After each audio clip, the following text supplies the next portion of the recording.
Hey everybody, welcome. Hope you guys have had a good week so far. We are going to go over two things today. We're going to cover quite a bit of time here, so I'm probably going to leave out things that ordinarily we would have went over, but for the sake of keeping this as short as possible, I'm going to omit a few things. So if I feel like I'm going real fast, it's probably because we're skipping over quite a few things, but I'll try and make this as simple and easy as we can. So first thing we're going to start with is this idea of the Meiji Restoration and Japan before and during World War II. So if you remember from Monday when we left off, Japan had just encountered Matthew Perry and the American warships. And so what happens after that encounter is what historians call the Meiji Restoration. And it's called the first name Meiji is simply because the emperor of Japan at the time, his name was Meiji, and so they kind of just named this after him. But restoration is a important word for this, and I'll explain why here in a second. But before we go any further, here's what we are going to be going over. We're going to be looking at what the Meiji Restoration did for Japan, and we're going to identify key changes that were made to Japanese culture, industry, and society during this period. We're going to look at events that occurred after this period ended, and I'll explain what that is here in a second. And then in the 1930s and 40s, that kind of propelled Japan into World War II. Now we're going to look at how World War II ended exactly. So, the beginnings of this Meiji Restoration. So, it actually begins about a decade after Matthew Perry arrives, 14 years to be exact. And it starts in 1868 with the overthrow of the last Tokugawa shogun. If you remember, shogun just means supreme military leader. So in 1868, they removed the last shogun from the Tokugawa era, and this would be where a new government, new constitution, the new transformation would begin. And this would last until 1912 when the Emperor Meiji dies. So you were looking at roughly a period of about 45-ish years where just some dramatic changes happened in Japan. We're talking economic changes, military changes, societal changes. Just about everything was changed in some capacity during this period. And so it all really started because after Matthew Perry shows up, the Japanese samurai, those daimyo, those local leaders, realized that the shoguns hadn't really prepared them for contact with a Western country, in this case, the U.S. They realized they were outgunned, out technologied, if you want to say it that way. They realized that Japan was very much behind in terms of military technology. And so this new government during the Meiji Restoration period went about trying to change and improve Japan's standing in the world. So what actually changed during all of this? There were changes made across the board in terms of education, manufacturing, banking systems, and politics even. Um, we're going to focus on two in particular. This slide here is about how this period impacted public education in Japan. So during this period, they increased, this is before we get to that, they increased production in ships, railways, banking systems, coal mines, machinery, factories, communication systems. So just a giant industrial explosion in Japan after this period. And they were able to do this largely because of what the changes they made to their education system. They set about establishing a modern public education system that was modeled after Western countries such as the United States. So they took ideas and things that they saw in public schools in the United States, and they tried to copy that in their own education system. So the way they focused largely on the U.S. system, and they focused on the way that we ran things at the time, so just classes, what we were offered, how we taught, all of that stuff. And so they kind of took things that fit their ideas and incorporate it into their public education system. They also did something that we do quite a bit today, and that is they sent their own people, their own scientists, their own researchers, their own people of higher education, people, professors at universities, that kind of thing. They sent them to the United States to study at equivalent United States universities, Harvard, Stanford, like big name United States, US universities. Japan sent their people to study at these universities, and then these people would come back to Japan and they would start teaching in Japan's new education system, and that kind of helped quickly bridge the gap that had existed between Japan and the rest of the world before this period. And so relatively quickly, Japan was able to catch up in terms of the technology race, things that they hadn't been able to do before they now understood fairly well. And they actually improved on several things. So one of the big places improved was education in Japan. The other one was the military. Military reform was a huge part of this restoration. And it involved Japan getting rid of the feudal system that we had talked about previously, where people kind of worked on land owned by other people in exchange for protection, and in a little bit of their crop or portion of their income at the end of the year. They removed that system, and the samurai that were the protection, they actually removed this idea of the samurai class, and they replaced it with a national army. And so they enacted this law, this conscription law, that said that all Japanese men, regardless of once they reached a certain age, I believe 18, they were required to serve at least 3 years in the National Army. If you could do less than 3 years, or you had to do at least 3 years of military service in the new Japanese Army. And then after those 3 years, you were free to do whatever you needed to do. If you wanted to stay longer than those 3 years, obviously they were more than willing to keep you, but they required at least a minimum of 3 years of service. And they also, through their improvements in their education system, were able to rapidly improve the military technology and logistics of maintaining a modern army that would be beneficial to them early on down the road, and we'll see why here shortly. So the first big test to see whether or not these new changes were working was in 1904 and 1905, when the Japanese actually fought a war against Russia at the time in the Pacific to see over control of a few pieces of land in the Koreas and then some islands off the coast of Japan that were kind of both claimed by Russia. Early on, the war didn't last too long. It actually lasted less than a year, and it saw Japan just absolutely kill Russia. Russia was a leading power at the time, but just was not prepared, underestimated Japan, underestimated the changes that had occurred. And so within a year, Japan had just absolutely crushed Russia, and kind of proved that Japan belonged on the world stage like it had been saying it did.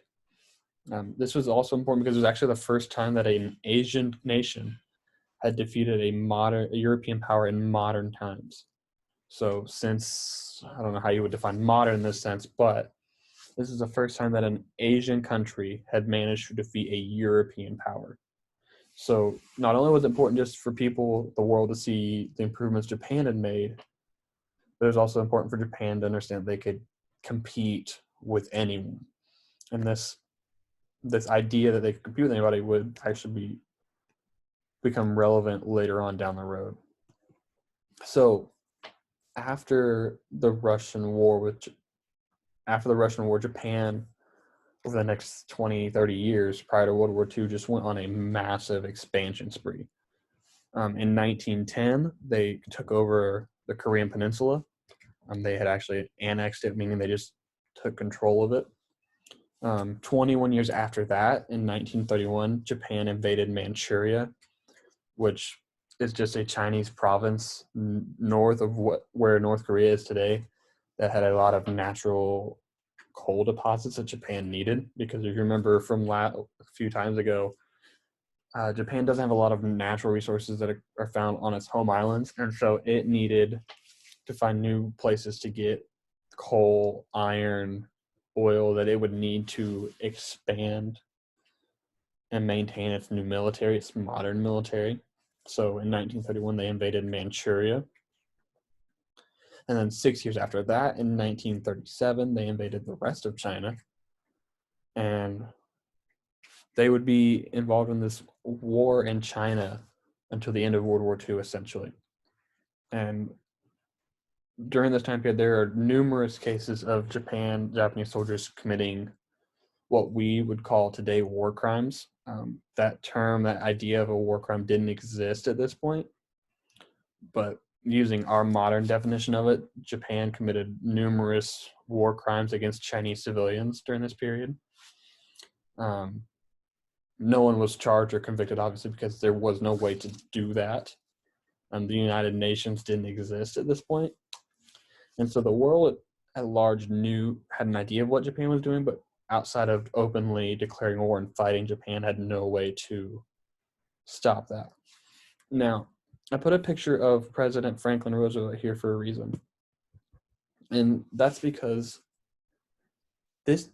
Japan's expansion didn't go unnoticed in the United States and in Europe. And President Roosevelt was watching what Japan was doing and became increasingly concerned about Japan's goals, if you want to put it that way, what Japan was actually really doing. And so it finally reached the point in July and August of 1941, he signed an order freezing all Japanese assets in the United States and put it in place an embargo on Japan, which made it illegal for U.S. businesses to do business with Japan. So freezing Japanese assets means any Japanese company who had invested money in the U.S. stock market, any money the Japanese government had invested in the United States, various businesses, was frozen, meaning they could not access that money. Doesn't seem like a big deal, but there was a ton of Japanese investment in the United States at this point, and being cut off from that money really hurt Japan, really limited their ability to continue their war in China. And then this embargo was also interesting because it forbid U.S. companies to buy or sell goods in Japan. U.S. companies could no longer trade natural resources, things that Japan needed for its military: coal, oil, natural gas, in some instances, things that Japan had been relying on, they could no longer get from the U.S., which was a big enough supplier that it made Japan think about what it was going to do next.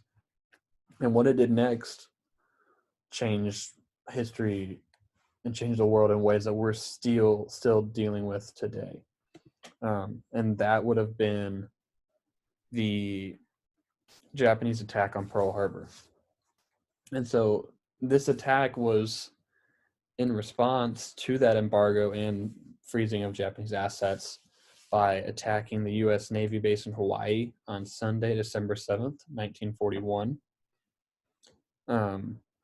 The next day, December 8th, Japan would invade the Philippines, what is now Vietnam, Malaysia, and other islands across the Pacific. And then the same December 8th, the same day that Japan was invading the Philippines and other places, President Roosevelt would officially call on Congress to declare war against Japan. So on December 8th, President Roosevelt officially asked Congress to declare war on Japan in what is arguably one of the most famous presidential speeches in U.S. history. I'll play a little bit. Oh, no, I won't. Well, I guess we're not playing that. But if you want to watch the speech, it's on YouTube. You should just be able to Google President Roosevelt Pearl Harbor, and you should be able to find the speech and watch it. It's only like 4 minutes. But this picture at the bottom kind of shows the aftermath of the Pearl Harbor attack. And this is actually a picture of I believe it's the USS Arizona or Oklahoma. after being sunk by Japanese bombs.